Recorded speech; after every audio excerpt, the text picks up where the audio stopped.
Attention please. This uploading is only for educational purpose. No intention to infringe copyrights. Learning English with subtitles. GPITRAL. Follow us.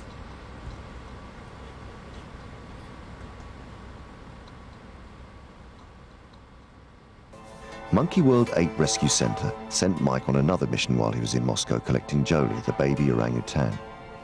The park had received several reports of primates being used in the tourist industry in Moscow, so Mike investigated and brought back footage of his findings. Just right into that guy.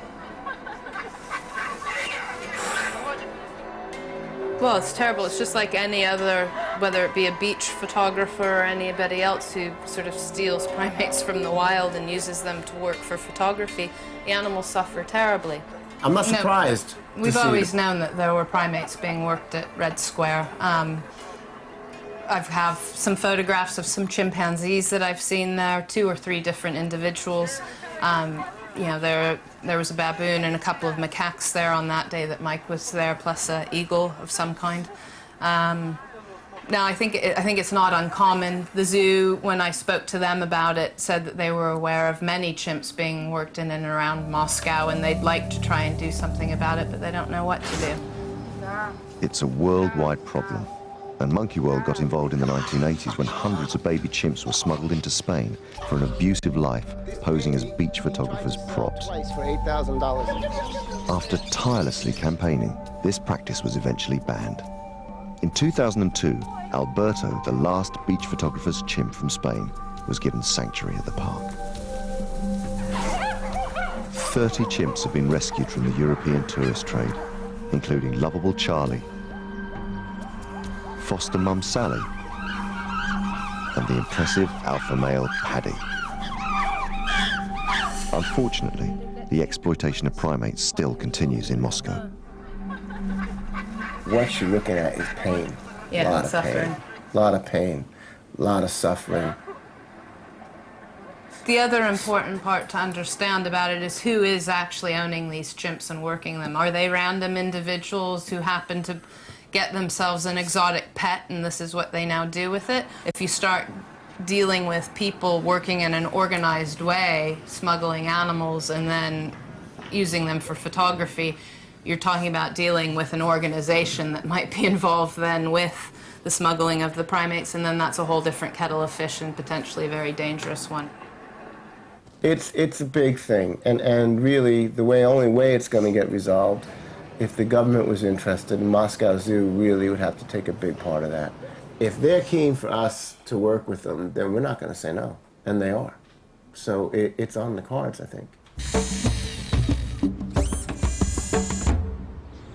In Hananya's group, Cookie has returned from meeting Seamus and Tutti, and she's getting rather a lot of attention.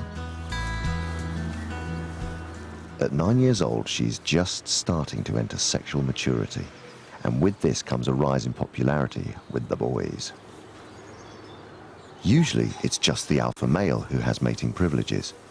They would normally stick close to the female, but reluctant boss Hananya doesn't seem too bothered, and the other males are blatantly showing Cookie attention.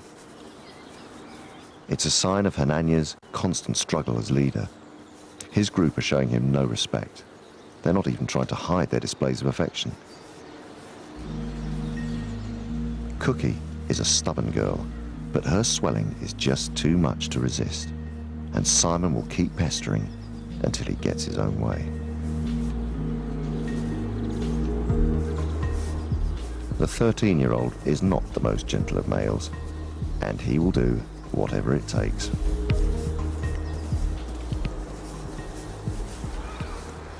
Much more of a gentleman is second-in-command Tico. Grooming is probably their most important social behavior. It helps maintain or improve friendships and calms nervous or tense individuals.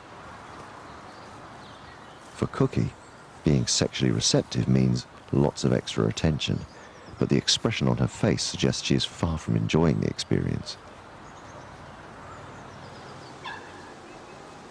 Cookie is not a very friendly or approachable chimp, but that doesn't seem to make her any less attractive to the boys. Now it's low-ranking male Arthur's turn. He isn't quite as mature as Tico and Hananya, and his courting skills need developing. At 14 years old, Arthur is capable of reproduction, but it will be a few more years before he becomes socially mature. Even further down the maturity ladder is the group's silliest chimp, 13-year-old Shamak. But leapfrogging is not quite what Cookie had in mind.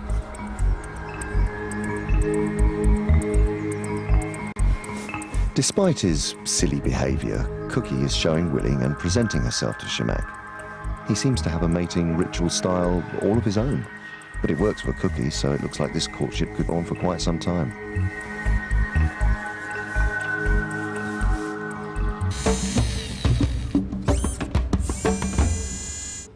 Over in the office, Alison is on mum duty. Baby woolly monkey Julio is now 2 months old and flourishing. Julio is very important, and we have gone to that extra length for him. I mean, we have hand-reared baby apes and other baby monkeys before, but in particular, Julio, being a woolly monkey, this is perhaps more delicate, more focused, and more important to us because woolly monkeys are so rare. They rarely successfully give birth in captivity. I believe that only 1 or 2, if that, have ever been hand-reared successfully in captivity. I only know of 1. I believe Julio's the 2nd worldwide to have ever been successfully hand-reared. I think you can see he's grown a lot. He's about almost 600 grams now, so pretty much double his birth weight. Developing his hand-eye coordination, which is getting pretty good, becoming more stable on his feet, getting around now, starting to sort of tear up my desk, and you know, he requires a lot of attention and effort now as he becomes more mobile. It's, you know, harder work, but we're really pleased for him. And, you know, touch wood, I think that unless there's any unforeseen either colds or flus or, you know, something like that, that we're sort of out of the woods. I think he's going to be okay. Julio is developing well. The park prefers primate babies to grow up with their mothers, but because Julio's mum abandoned him and he was being held by his dad, he had to be hand-reared. In the wild, woolly monkey babies will spend the first few months on their mum's abdomens.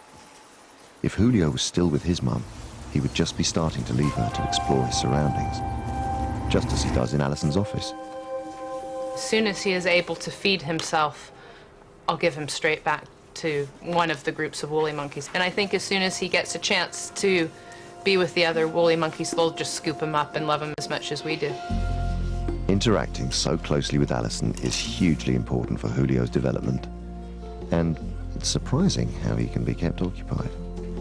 Julio's found is that Jim's hair is particularly good for grabbing hold of and snuffling and shaking hello. Yes, I know, my hair's not quite as good, but it's pretty good. But Jim's hair is better, yes.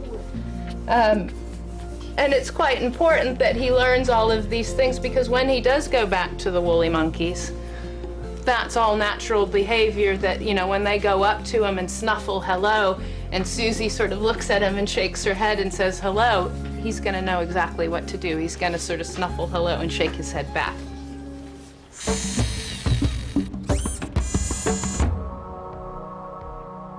This afternoon in the orangutan enclosure, there's incredible news.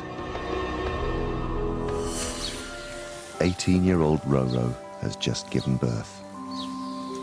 This baby is the 4th orang born to the park's endangered species breeding program. The animal manager, Jeremy, has an exceptional relationship with the orangs.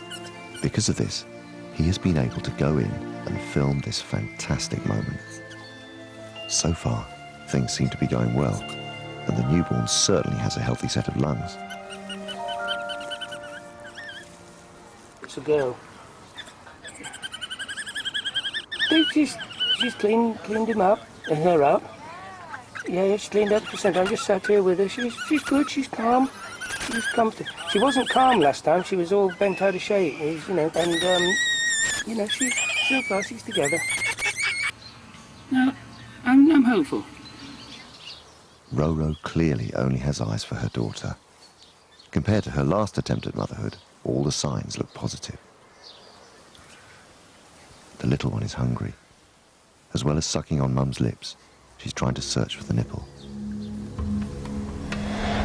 3 years ago, Roro rejected her last baby, Xiao Ning. Luckily, Xiao Ning was successfully hand-reared by keeper Mike and now lives full-time in the nursery.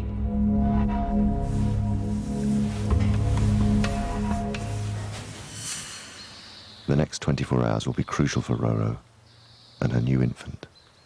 They'll be closely monitored to make sure the newborn feeds and is well cared for by Mum. Next time, the park's most lovable character, Charlie, undergoes emergency dental surgery.